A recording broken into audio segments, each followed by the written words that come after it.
అధ్యక్ష,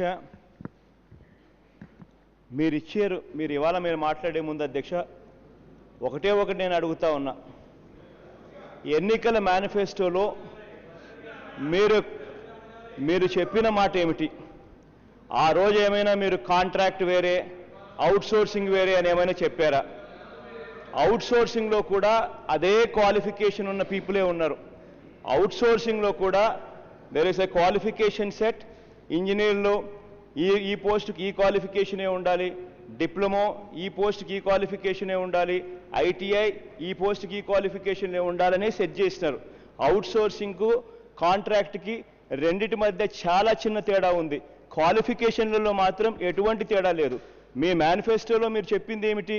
contract out sourcing చేస్తా ఉన్న అందరినీ కూడా మీరు పర్మనెంట్ చేస్తారు అన్న కల్పన ఇచ్చారు. ఉద్యోగస్తులందరూ కూడా మీరు చెప్పిన మాటలు నమ్మారు. వాళ్ళని ఇవాళ నట్టేట ముంచొద్దండి అని చెప్పి గట్టిగా చెప్తా ఉన్నాం. ఇంకొకటి కూడా చెప్తా ఉన్నాం, మీరు ఒకవేళ చేయకపోతే మేము వచ్చిన తర్వాత చేస్తామని కూడా భరోసా కూడా ఇస్తా ఉన్నాం వాళ్ళందరికీ కూడా. కనీసం ఇప్పటికైనా కనీసం కళ్ళు తెరిచి చేసే కార్యక్రమం చేయండి అని చెప్తా ఉన్నాం మీ అందరికీ.